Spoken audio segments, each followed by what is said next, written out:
معافی مانگو، توبہ کرو، استغفار کرو. نہیں کرو گے تو پھر ایک گناہ پر بھی دوام اگر ہو گیا اور اس گناہ نے ایک نے بھی تمہارا احاطہ کر لیا تو وہ جہنم میں خلود کی وعید قرآن. بلا من کسب سیئۃ واحاطت بہ خطیئتہ فاولئک اصحاب النار هم فیہا خالدون. کیوں نہیں جس نے کوئی ایک بھی بڑا گناہ، چھوٹا نہیں، یہ چھوٹے چھوٹے گناہ جو ہوتے رہتے ہیں گناہ کبیرہ لمم جن کو کہا گیا ہے، اس کی اللہ تعالیٰ کے ہاں پکڑ نہیں ہے، بلکہ وضو کرتے ہیں تو ہاتھوں اس طرح کے گناہ وہ دھل جاتے ہیں، آنکھوں کے گناہ دھل جاتے ہیں. گناہ کبیرہ اگر ایک بھی کریا اور مستقل کیا اور اس پر ڈیرے ڈال دی اور وہ آپ کا احاطہ کر. آج کے دور میں سود کا نظام، سودی کاروبار، وہ تو آپ کا احاطہ کر گیا، آپ کے پورے وجود کا احاطہ کر گیا. بلا من کسب، اور کسبہ کہتے ہیں جان بوجھ کر. ایک ہے خطا سے ہو گیا، غلطی سے ہو گیا، وقتی طور پر کوئی تحریک ایسی ہو گئی، غلط ماحول میں بیٹھے ہوئے تھے، اس کے زیر اثر کوئی آپ سے بھی غلط حرکت سرزد ہو، کبھی نفس کا جوش کچھ ایسا ہوا کہ آپ مغلوب ہو گئے، ٹھیک ہے، اسینشلی وہ شرک ہے، لیکن یہ شرک گناہ کے درجے میں شمار ہوگا اگر آپ توبہ کر لیتے ہیں، رجوع کرتے ہیں، استغفار کرتے ہیں اللہ. لیکن اگر ایک گناہ کبیرہ بھی جان بوجھ کر اختیار کر لیا اور اسے مستقل اپنی زندگی کے اندر شامل کر، بلا من کسب سیئۃ واحاطت بہ خطیئتہ فاولئک اصحاب النار هم فیہا خالدون. تو وہ پھر جہنمی ہیں، آگ والے ہیں ہمیشہ. شرک فی ذات کے ضمن میں میں نے عرض کیا تھا کہ سورہ اخلاص جامع ترین اس کی نفی پر، اور شرک فی صفات کی کامل نفی پر آیت الکرسی. آیت الکرسی ایک لمبی آیت، جیسے آیت البر ایک لمبی آیت، اور اس کو حضور نے فرمایا ہے سیدۃ آیات القرآن، پورے قرآن مجید کی آیات کی سردار ہے. اور یہ شرک فی صفات کے ضمن میں یہ شمشیر قاطع ہے، شمشیر برہان ہے. اللہ لا الہ الا ہو الحی القیوم، یہ وہی ہے. قل هو اللہ احد اللہ الصمد الحی. اللہ زندہ ہے لیکن اس کی زندگی کو اپنی زندگی پر قیاس نہ. تمہیں خوراک کی احتیاج ہے، اسے کوئی ضرورت. ما اريد منهم من رزق وما اريد ان يطعمون، مجھے کوئی احتیاج نہیں کہ مجھے کوئی پہنچائیں، رزق دیں، مجھے کھلائیں، مجھے کوئی. پھر تمہاری حیات نیند، اونگ، تھکان، ان تمام کمزوریوں کے ساتھ ہے. وہ الحی ہے، اپنی ذات میں خود زندہ ہے، حیات اس کی ذاتی ہے، کسی اور نے عطا نہیں کی ہے. ہماری تو مستعار ہے، عمر دراز مانگ کے لائے تھے 4 دن، 2 آرزو میں کٹ گئے، 2 انتظار میں. اور القیوم بقیہ پوری کائنات کے لیے وہی ہے، اس کو تھامے ہوئے. لا تاخذہ سنۃ ولا نوم، الحی، حیات کامل کہ اس کو نہ نیند آتی ہے نہ اونگ. لہو ما فی السماوات و ما فی الارض، آسمان اور زمین میں جو کچھ ہے اسی کی ملک. تم کسٹوڈینز ہو، تم امین ہو. یہ امانت چند روزہ نزدماس، در حقیقت مالک شے ہر شے خود. یہاں تک کہ یہ میرا جسم بھی میرے پاس امانت ہے. میں کون ہوں؟ میری خودی، میری انا، میری روح جو پوزیس کرتی ہے اس بدن کو. لیکن یہ پوزیشن ملکیت کا نہیں ہے، امانت کا. یہ امانت، یہ ہاتھ بھی امانت، میری زبان بھی امانت ہے، میری آنکھیں بھی امانت. من ذا الذی یشفع عنده الا باذنہ، یہ یہاں پر انداز بڑا پرجلال ہے. کون ہے وہ جو شفاعت کر سکے اس کے دربار میں مگر اس کے اذن؟ کسی کا ذاتی، کسی کا زور، کسی کا اختیار نہیں ہے کہ جس کی بنا پر وہ شفاعت کرے. ہاں اللہ کے. اور دوسری جگہ پر آتا ہے جس کے لیے وہ چاہے گا اور جس کو اجازت دے. جیسے کہ آتا ہے اما یتساءلون یوم یقوم الروح والملائکۃ صفا، اور ان میں سے کوئی بھی بات نہیں کر سکے گا، کلام نہیں کر سکے گا. لا یتکلمون الا من اذن له الرحمن، سوائے اس کے جسے رحمان اجازت دے. وقال صوابا، اور صحیح بات کرے گا، کوئی غلط بات نہیں کرے. یعلم ما بین ایدیہم وما خلفہم ولا یحیطون بشیء من علمہ الا بما شاء. وہ تو جانتا ہے جو کچھ بھی ان کے سامنے ہے اور ان کے پیچھے ہے، اور یہ کوئی احاطہ نہیں کر سکتا مخلوقات میں اس کے علم میں سے کسی کا بھی سوائے اس کے جو وہ خود. یہاں بڑے ہی لطیف انداز میں شفاعت باطلہ کے تصور کی نفی ہو. دیکھیے آپ کہیں جا کر کسی مجسٹریٹ سے سفارش کرتے ہیں تو کیا کہتے ہیں؟ اجی یہ فائل کے اوپر جو کچھ ہے آپ اس پر نہ جائیے، یہ گواہیاں وغیرہ جڑی ہیں، میں آپ کو بتاتا ہوں. اللہ کے سامنے کوئی یہ کہہ سکے اے اللہ تیرے علم میں نہیں ہے، میرے علم میں. یعلم ما بین ایدیہم وما خلفہم، وہ تو جانتا ہے جو کچھ ان کے سامنے اور جو کچھ ان کے پیچھے ہے.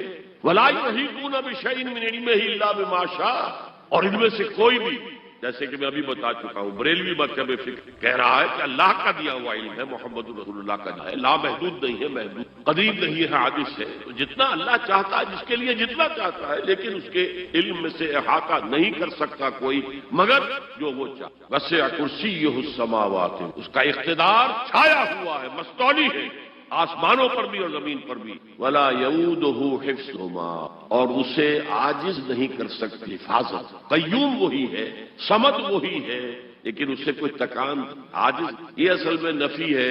جو تورات حافظے سے مرتب کی گئی تھی، 587 میں نبوکڈنضر کا جو حملہ ہوا تھا اس میں اصل تورات گم ہو گئی، اس وقت سے آج تک وہ اصل تورات ان کے پاس پیریڈ آف کیپٹیوٹی سے واپس آئے ہیں بیت المقدس میں، سائرس کے لطف و کرم کی وجہ سے، ذوالقرنین کے لطف و کرم کی وجہ سے، پھر یادداشتوں سے لوگوں نے وہ تورات پڑھی ہے، تو اس میں انسانی فکر شامل ہو، لہذا وہاں یہ لکھا ہے اللہ نے 6 دنوں میں آسمان اور زمین پیدا کیے اور 7ویں دن آرام، یعنی کوئی تکان لائق ہو۔ قرآن نے کہا، اللہ تعالیٰ نے فرمایا سورہ قاف میں، وَلَقَدْ خَلَقْنَا السَّمَاوَاتِ وَالْأَرْضَ وَمَا بَيْنَهُمَا فِي 6 أَيَّامٍ وَمَا مَسَّنَا مِن لُغُوبٍ، یقیناً ہم نے آسمان اور زمین اور جو کچھ ان دونوں کے مابین ہے انہیں 6 ہی دنوں میں پیدا کیا، وہ بات ٹھیک ہے، لیکن ہمیں کوئی تکان لائق نہیں ہوئی کہ ہمیں کسی آرام کی۔ لا یعودہ حفظہما وہو العلی العظیم، العلی وہی ہے سب سے بلند و بالا، لتکون کلمۃ اللہ ہی العلیٰ، تاکہ اللہ کا کلمہ سب سے سربلند ہو جائے، اور وہی عاصم ہے عصمت۔ اللہ تعالیٰ مجھے اور آپ کو بچائے، اپنے سابقہ زندگی کے گناہوں کو توبہ کر اور اللہ سے استغفار کر اور اپنے دینی فرائض کی انجام دہی کے لیے قبر بستہ ہو جانے کا عزم مصمم کر۔ اقول قولی ھذا واستغفر اللہ لی ولکم ولسائر